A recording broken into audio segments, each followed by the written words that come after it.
Good morning, and welcome to St. Paul, United Church of Christ, Weber. Keokuk. Judah has gone into exile.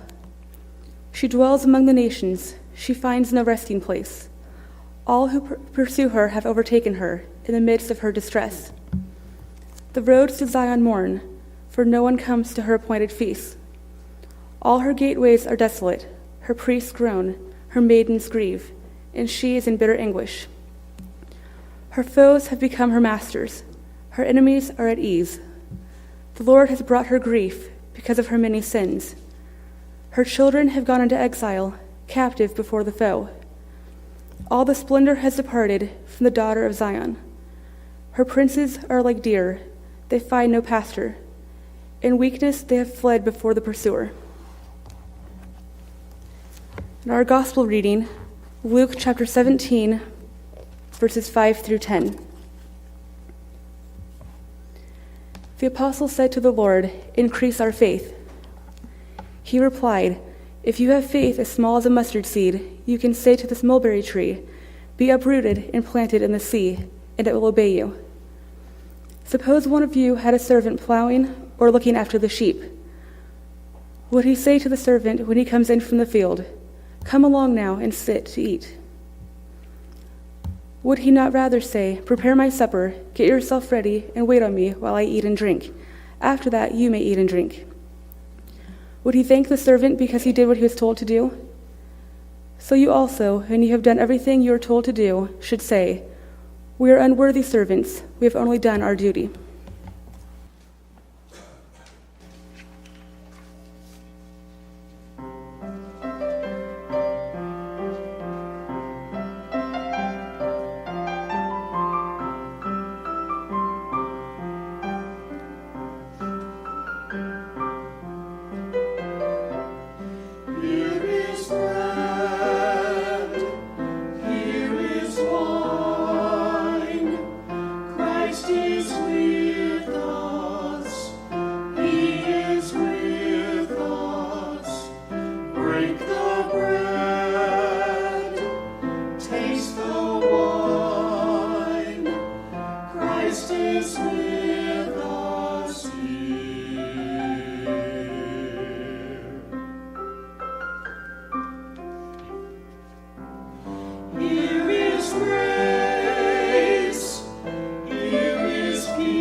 sing in faith. And there are two things about faith that God has for us. The two things are that, one, God assumes that we have faith. It sometimes comes as a surprise to Jesus, for example, when he's with his disciples and it turns out that they don't have faith. Because Jesus wonders what in the world they're thinking, that they don't have faith. So there's an assumption there that we will have faith. And second, time is not the same to God as it is to us. There's also an assumption that we will believe that God will come through with what God has promised. An assumption that in faith we will rely on the promises of God. And we're going to look at that a little while this morning. But I'd like you to do an exercise with me first. And that is, just repeat, trust me, after I say something. I'm going to say, and God asks us to, and God asks us to, and then louder, and God asks us to, right. And like my mother said a long time ago, no ifs, ands, or buts. And so God asks us to trust. And God asks us to trust. In fact, God assumes that we're going to trust every day of our lives, although we have something, it's a little troublesome thing called doubt. And sometimes that makes it very difficult for us to even have a little bit of faith.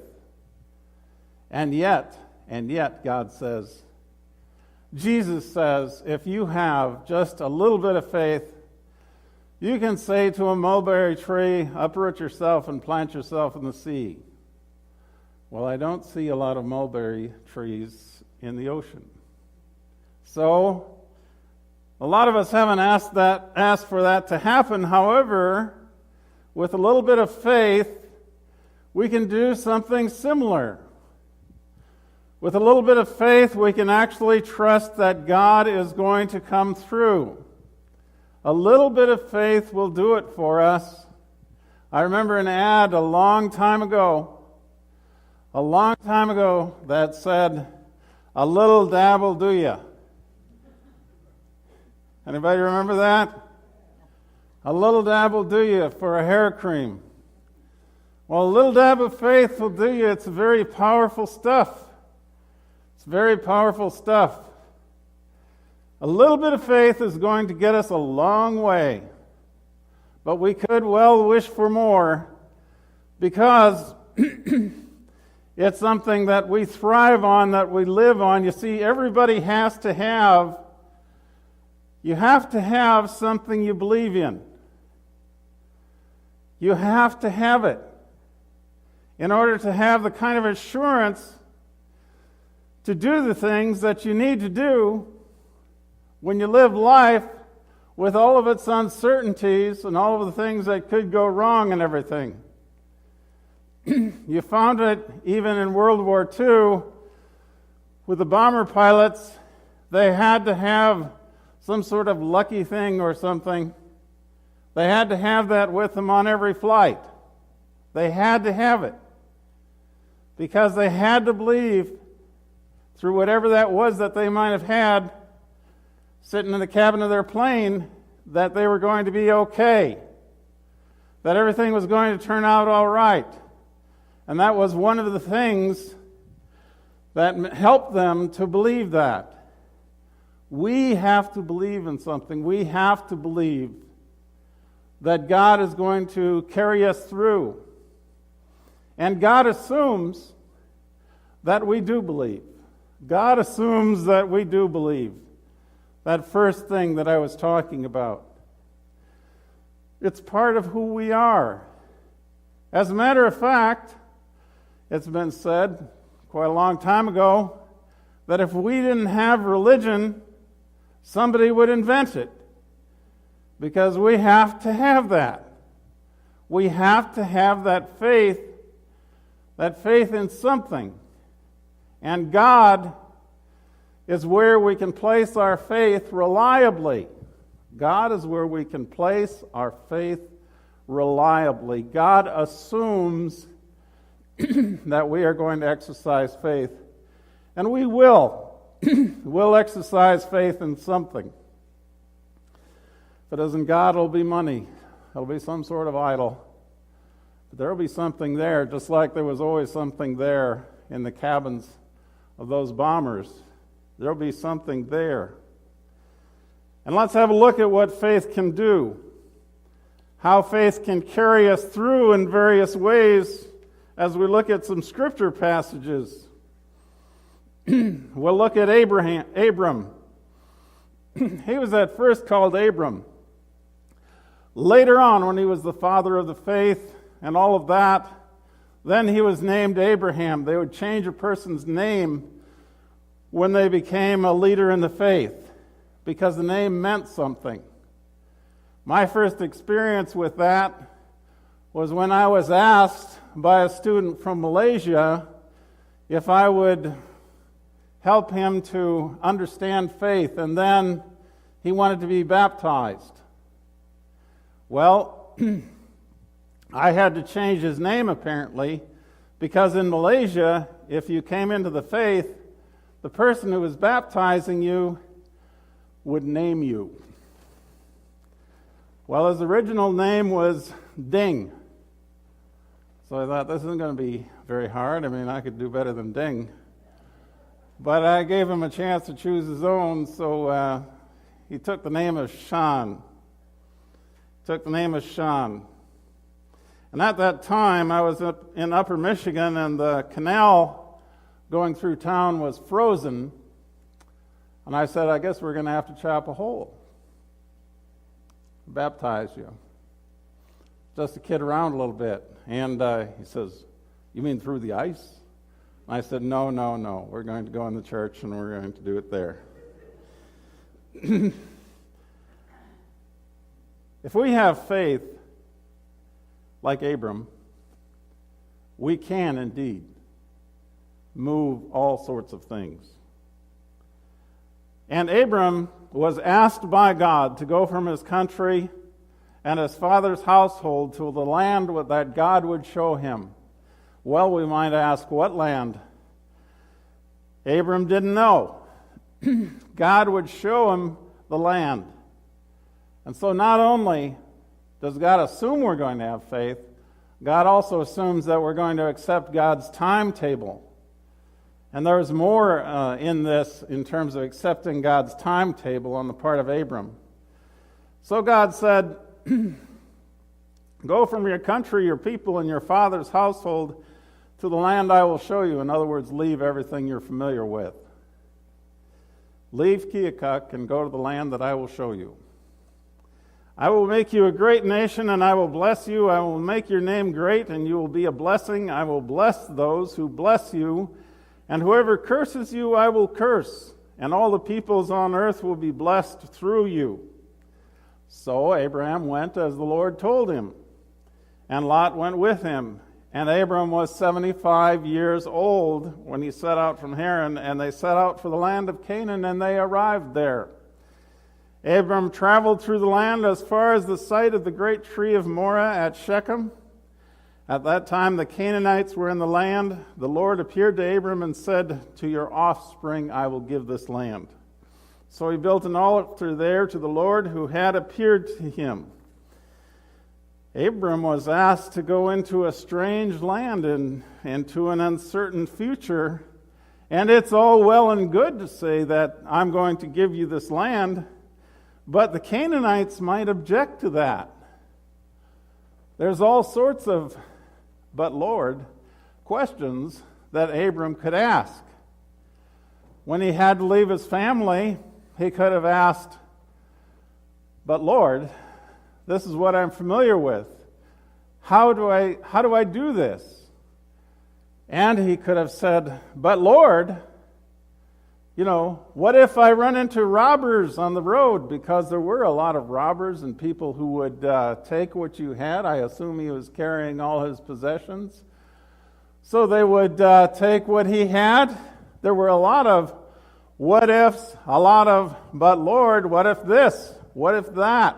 That he could have asked, being asked to go to a strange land, and then finding a lot of people who were quite happy to have that land to themselves, but the land was going to be given to him.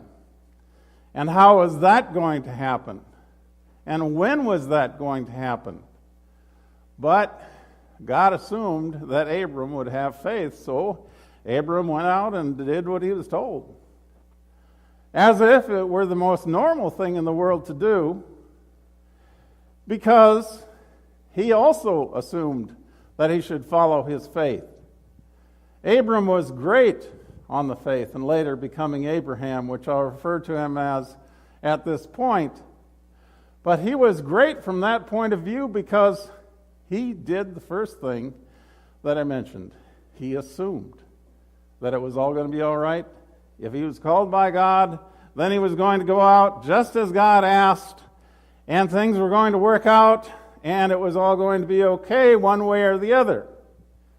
But that wasn't the only thing he had to have faith about. We've often heard of him as being kind of a father of the faith.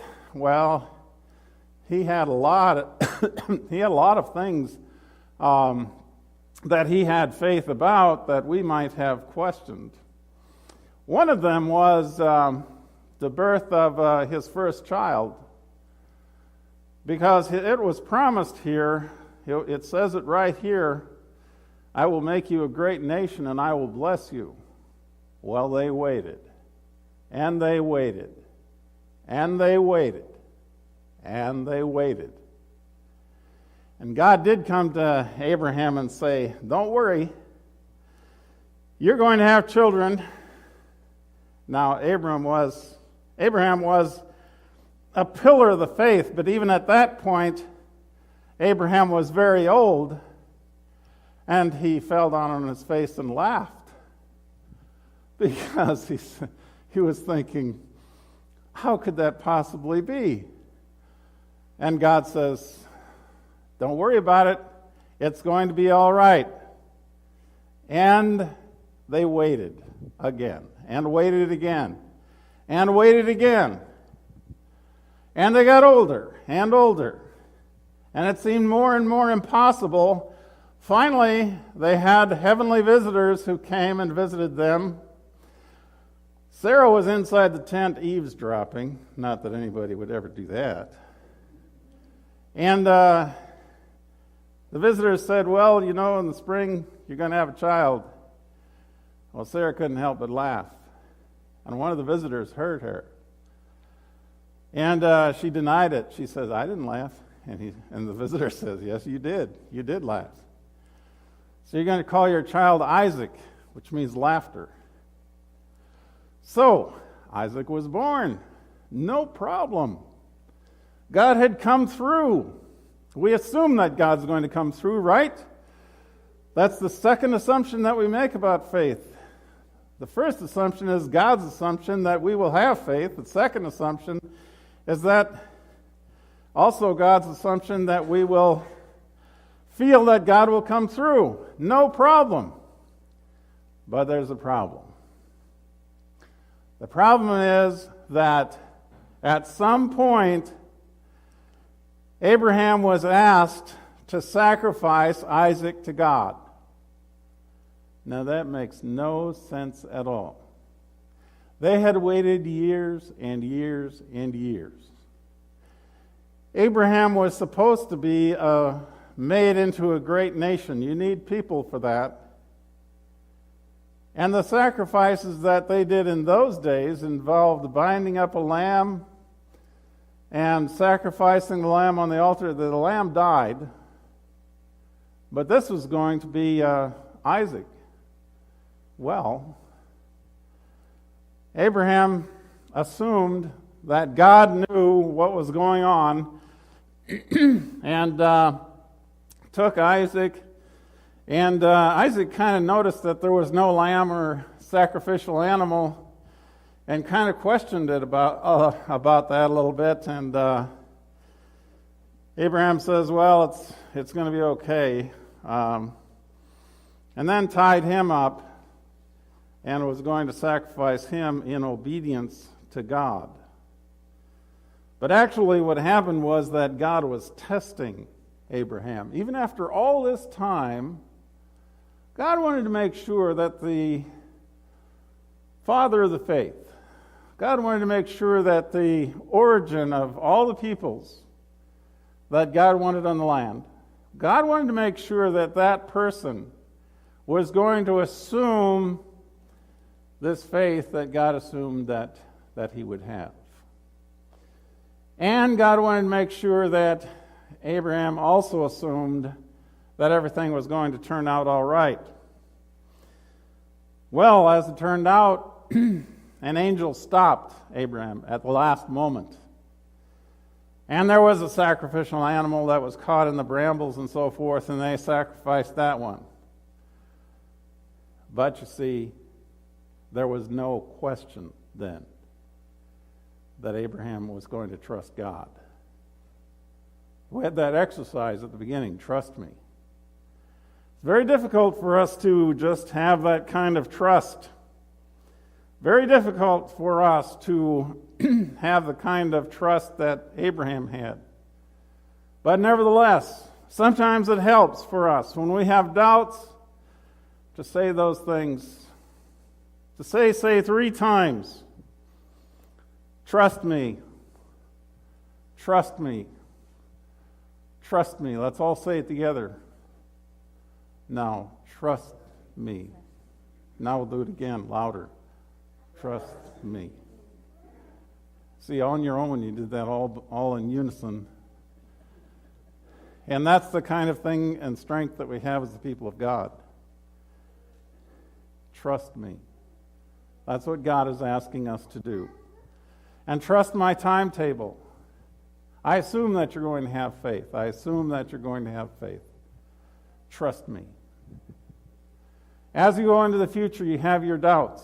I know it's difficult for us to have even a small amount of faith, but it's extremely powerful. It makes our life a lot easier, and it answers all kinds of questions.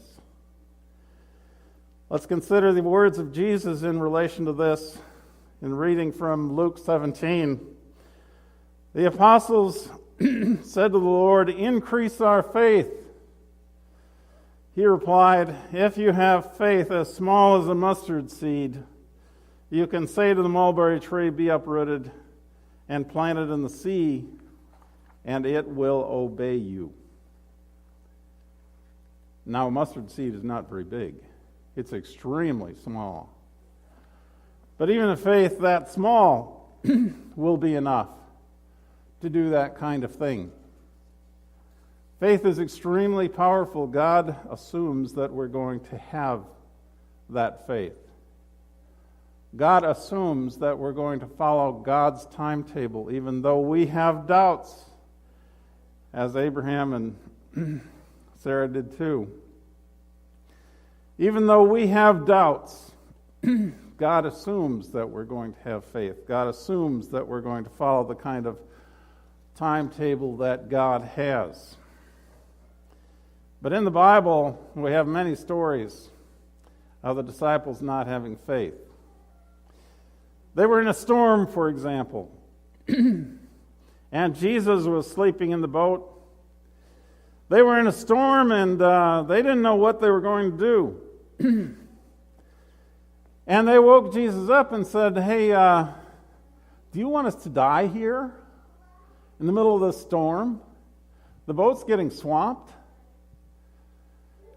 And Jesus turned to them and said, "What are you worried about?" Basically. And said, "Storm, be calm." And it was calm. And acted as if it was the most natural thing in the world. Very nonchalant. "Oh, okay. You're worried about something? What for?" "The storm's going to be calmed. No problem." But what Jesus was concerned about was not the storm. Jesus wasn't concerned at all about the storm. What Jesus was concerned about was their lack of faith. Because Jesus assumed everything was going to be all right. Jesus assumed that they would have faith. Jesus wasn't concerned about the storm. Jesus was concerned about their lack of faith. They were worried, and they need not have worried, you see. So the storm was nothing. And there's another instance, too. Because, as you know, Jesus walked on the water. That's a famous thing, you know. I kind of wish I could walk on water, you know. Tried it a couple times, didn't work very well. But Jesus walked on water, was walking out to the boat where the disciples were. One of the disciples said, okay, I want to go out there. If that's really you, Jesus, I want to go out there. Jesus said, no problem, come on out. Okay, started to walk on the water, looked at the waves. Oh, this isn't good. I think I'm in trouble now. Started to sink. And then Jesus came up and rescued him, pulled him up. And again, didn't mention anything about possible drowning or the waves or anything. Just said, what about that faith, you know? What about that faith? With faith, we go walking forward, and we don't worry about the waves. We don't worry about all the things that are happening around us. Our only concern is to follow God. Our only concern is to obey the Word of God, and as we do that, then we find that things turn out all right. Then we find that things turn out all right. We're used to saying, what if? We're used to saying, if, you know, and, or but, this happens, well, you know, if these conditions, we don't know, you know, we're hesitating. But God assumes we're not going to hesitate. God assumes that we're going to walk the life of faith and that God is going to take care of us in God's time. And God assumes that we'll follow God's timetable. Well, the people of God sometimes did not do that. In Lamentations, we find that to be the case. They would follow idols. Their faith was a little shaky, so they would follow idols and things like that. And then they'd find that they were in trouble. And so we find this from Lamentation. The roads to Zion mourn, for no one comes to her appointed feast. All her gateways are desolate, her priests groan. Her maidens grieve, and she is in bitter anguish. Her foes have become her masters. Her enemies are at ease. The Lord has brought her grief because of her many sins.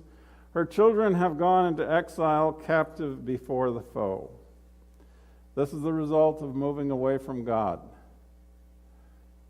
Not having faith, not following God's timetable, that's when the worries start. And that's when things become sad. The people had followed an idol, and yet God asks us for faith and promises to care for us if we have faith in God, and even a little faith is powerful. Let's live as God's faithful people, trusting God. It's the path toward the good life. Amen. You have been listening to St. Paul United Church of Christ, 2030 Plank Road, Keokuk. Join our worship service at 10 a.m. with fellowship hour immediately following. Until next week, may God bless.